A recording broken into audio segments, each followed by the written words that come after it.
काले मसूरे फिर से पिंक यानी कि गुलाबी हो सकते हैं? ये जो मसूरे होते हैं आखिर काले क्यों हो जाते हैं और क्या इसका इलाज हो सकता है? हेलो गाइस, कैसे हैं आप लोग? मैं हूँ डॉक्टर कंचन। सो गाइस, आज के वीडियो में हम जानेंगे कि जो मसूरे होते हैं वो काले क्यों हो जाते हैं, इसके क्या कारण होते हैं एंड इसका क्या इलाज हो सकता है। इन सारी ही चीज़ों पे इस वीडियो में हम बात करने वाले हैं। सो गाइस, वीडियो स्टार्ट करने से पहले आप सभी से रिक्वेस्ट है कि अगर आप मेरे चैनल पे नए हैं तो चैनल को सब्सक्राइब करिए एंड बेल आइकन को जरूर दबाइए। इससे मेरे जो भी नए वीडियो आएंगे उनका नोटिफिकेशन आपको मिल पाएगा। जो मसूरे हैं ये काले हो जाते हैं या फिर इस पे काले धब्बे जैसे अगर आपको दिखते हैं तो इसे हम मेडिकल टर्म में ब्लैक पिगमेंटेशन ऑन द कहते हैं। एंड ये जो पिगमेंटेशन है ये क्यों हो जाते हैं? हमारे बॉडी में मेलानिन नाम की एक हार्मोन होती है जिसका काम होता है हमारे बॉडी का पिगमेंटेशन डिसाइड करना, कलर डिसाइड करना। तो जो लोग डार्क कलर के होते हैं यानी कि सांवले होते हैं उनमें मेलानिन हार्मोन का जो प्रोडक्शन है वो ज़्यादा होता है। तो किसी किसी में ये जो काले मसूरे होते हैं वो बाय बर्थ होता है क्योंकि उनमें जो मेलानिन हार्मोन होती है वो ज़्यादा होती है उनके बॉडी में, इस कारण से। एंड किसी किसी में लम्स होती है, जो मसूरे होते हैं वो पहले पिंक होती है लेकिन बाद में वो काले हो जाते हैं, काले धब्बे हो जाते हैं। सो इसके बहुत सारे कारण होते हैं कि आखिर क्यों जो मेलानिन हार्मोन है इसका प्रोडक्शन हमारे बॉडी में बढ़ जाता है जिसके कारण ये पिगमेंटेशन आ जाती है, काले काले से मसूरे हो जाते हैं, उस पर धब्बे जैसे दिखने लगते हैं। तो ये क्या क्या कारण है, चलिए पहले वो कारण समझ लेते हैं, देन उसके बाद इसका हम इलाज समझेंगे। तो ये जो सबसे पहला कारण है वो है जेनेटिक। यस, ये जो काले मसूरे होते हैं जेनेटिक भी होता है। जैसे कि अगर पेरेंटल हो, आपके पेरेंट्स में हो, आपके हेरिडिटरी में है तो आप में आ सकती है, आपके जो मसूरे हैं वो काले हो सकते हैं। तो ये जेनेटिक भी होता है एंड इसका इलाज भी हो सकता है। दूसरा होता है कॉम्प्लेक्स। अगर आपका कॉम्प्लेक्स डार्कर कॉम्प्लेक्स है यानी कि आप सांवले रंग के हैं तो उन लोगों के जो मसूरे होते हैं वो भी डार्कर कलर के होते हैं, काले दिखते हैं एंड काले धब्बे जैसे भी होते हैं, पैच के फॉर्म में हो सकते हैं या फिर पूरे के पूरे काले भी हो सकते हैं। तो कॉम्प्लेक्स पे भी डिसाइड करता है। जो लोग फेयर कॉम्प्लेक्स के होते हैं, गोरे होते हैं, उनके जो मसूरे होते हैं वो पिंक होते हैं। इस कारण होता है कि स्मोकिंग, अगर आप में हैबिट्स है धूम्रपान करने की, स्मोकिंग करने की या टोबैको आप कंज्यूम करते हैं तो उसके कारण भी जो आपके मसूरे हैं वो काले हो जाते हैं। जो लोग स्मोकिंग या टोबैको यूज़ करते हैं तो उनके लिप्स जो होते हैं, होंठ होती हैं, वो तो काले होते ही हैं, साथ में आपके जो मसूरे हैं वो भी काले हो जाते हैं। कारण क्या होता है कि जो ये जो चीज़ें होती है, जैसे जो आप स्मोकिंग कर रहे हैं या फिर टोबैको यूज करते हैं तो इसमें निकोटीन की मात्रा बहुत ज़्यादा होती है और ये जो निकोटीन है आपके जो टिश्यूज़ है उसको हार्म करता है, नुकसान पहुंचाता है और साथ ही आपका जो मेलानिन हार्मोन है उस हार्मोन को भी ये डिस्टर्ब करता है जिसके कारण बॉडी में बहुत ज़्यादा मात्रा में मेलानिन हार्मोन का प्रोडक्शन होने लगता है और जिसके कारण आपके जो लिप्स है या फिर जो आपके गम्स है, जो मसूरे हैं, उस पे इस तरह के काले धब्बे बनने लगते हैं जिसे हम स्मोकर्स मेलानोसिस कहते हैं। नेक्स्ट होती है एक्यूट नेक्रोटाइजिंग अल्सरेटिव जिंजिवाइटिस। तो ये जो प्रॉब्लम है ये एक तरह का गम इन्फेक्शन है। गम में इन्फेक्शन, जो मसूरे होते हैं उनमें इन्फेक्शन हो जाती है एंड इससे हम ट्रेंच माउथ भी कहते हैं। बेसिकली इसमें होता है क्या, पेशेंट को फीवर रहती है, बहुत ज़्यादा दर्द रहता है, मुंह से बैड स्मेल यानी कि बदबू आने की इसमें प्रॉब्लम रहती है, शिकायत रहती है पेशेंट को।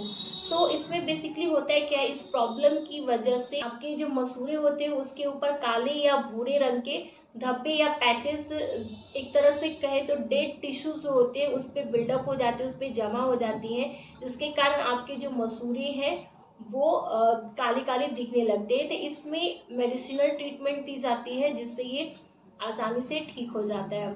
नेक्स्ट होता है सीजरल सिंड्रोम्स। जैसे अगर किडनी की प्रॉब्लम है या फिर आपको कोई सिस्टमिक डिजीज़ है तो उसके कारण भी आपके जो मसूरे हैं उस पर काले काले धब्बे हो सकते हैं या फिर ओवरऑल आपका जो मसूरा है वो काला हो सकता है, फिर पैचेस के रूप में भी हो सकते हैं।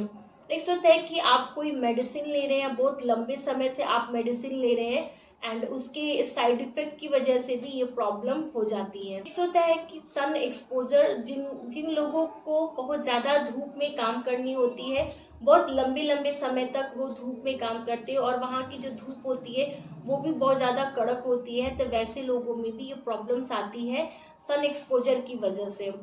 तो ये तो हो गए इसके कारण। अगर आपके भी मसूड़े काले हो गए हैं, बेसिकली इसमें होता है क्या, पेशेंट इतना वरीड क्यों होते हैं, क्योंकि थोड़ा सा एस्थेटिकली ये देखने में अच्छा नहीं लगता। जब आप स्माइल करते हैं और काले काले मसूड़े दिखते हैं तो अच्छा नहीं लगता है। तो इसके लिए आपको घबराने की ज़रूरत नहीं है, इसका भी इलाज हो सकता है और बहुत ही सिंपल और अच्छा सा इलाज है, आपको करवा सकते हैं। तो जो मेरा फर्स्ट ट्रीटमेंट है वो है गम ब्लीचिंग में क्या करते हैं, जो काले मसूड़े हो जाते हैं तो उसके कलर को ब्राइटन किया जाता है। उसके बाद है डायोड लेजर की द्वारा आपके ये जो लेजर ट्रीटमेंट होती है, इसमें हम क्या करते हैं कि लेजर को डायरेक्टली आपके गम पर अप्लाई करते हैं एंड उसके द्वारा जो पिगमेंटेशन है उसे रिमूव कर दिया जाता है। जो भी काले काले आपके जो मसूड़े दिख रहे हैं वो जो कालापन होता है उसे रिमूव कर दिया जाता है एंड आपके जो गम्स है आसानी से पिंक कलर के हो जाते हैं और इसमें किसी भी तरह की प्रॉब्लम्स नहीं आती है। और होती है सर्जरी,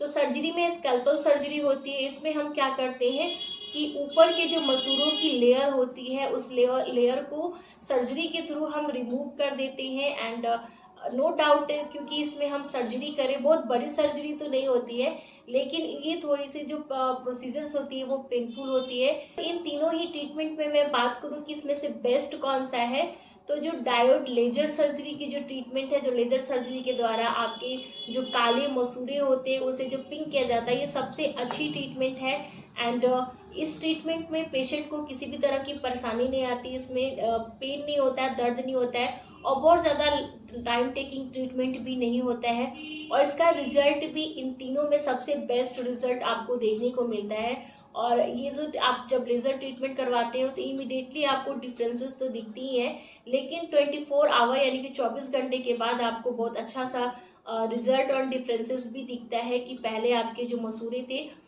वो कितने काले थे और अब पिंक हो चुके हैं।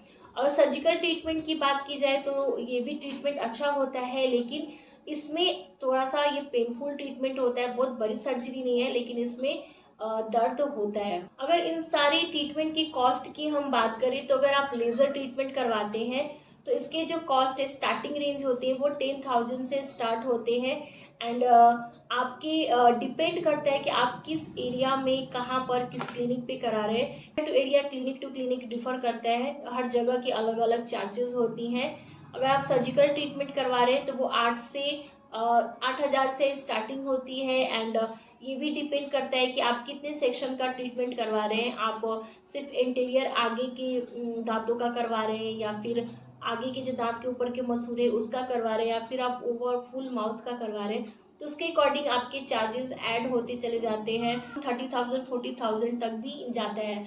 अगर आपको का जो एरिया कम है, अगर सिर्फ एक या दो दांतों के ऊपर ही स्पॉट जैसे हैं, धब्बे जैसे हैं, तो उसमें आपके जो चार्जेस हैं वो कम भी आ सकते हैं। सो गाइस, ये था आज का वीडियो। आई होप कि आपके लिए बेनिफिटेड हो, आपको समझ में आया हो कि अगर आपके मसूड़े के ऊपर काले धब्बे हैं तो इसे आप कितने अच्छे से आसान तरीके से ठीक करवा सकते हैं। एंड गाइज, मैं एक चीज़ क्लियर करना चाहती हूँ, आप लोगों को कहीं भी काला धब्बा दिखता है तो आप लोगों के जो मेजर क्वेश्चन आते हैं कि कहीं ये कैंसर तो नहीं हो गया है, तो ऐसा कुछ नहीं है, ये कैंसरस नहीं होता है, ये एक तरह का पिगमेंटेशन होता है। पिगमेंटेशन आ जाती है, जैसे कि मैंने बहुत सारे कारण बताए पिगमेंटेशन आने की। तो अगर आपके भी मसूड़ों के ऊपर पिगमेंटेशन आ गए हैं तो आप अपने डॉक्टर से जाकर उसे दिखाइए एंड जो भी डॉक्टर आपको ट्रीटमेंट एडवाइस करते हैं आप उस ट्रीटमेंट को करवाइए। अगर आप उस पिगमेंटेशन को रिमूव करवाना चाहते हैं तो मेरा आपसे ये एडवाइस रहेगा कि आप लेज़र ट्रीटमेंट के द्वारा इस पिगमेंटेशन को हटवाइए। ये जो ट्रीटमेंट है बेस्ट है और बहुत ही अच्छा है। तो गाइस, अगर वीडियो अच्छा लगा हो तो लाइक करिए, चैनल को सब्सक्राइब करिए एंड अपने फैमिली फ्रेंड्स में जरूर शेयर करिए ताकि उन्हें भी हेल्प मिल सके। तब तक के लिए be healthy and be happy.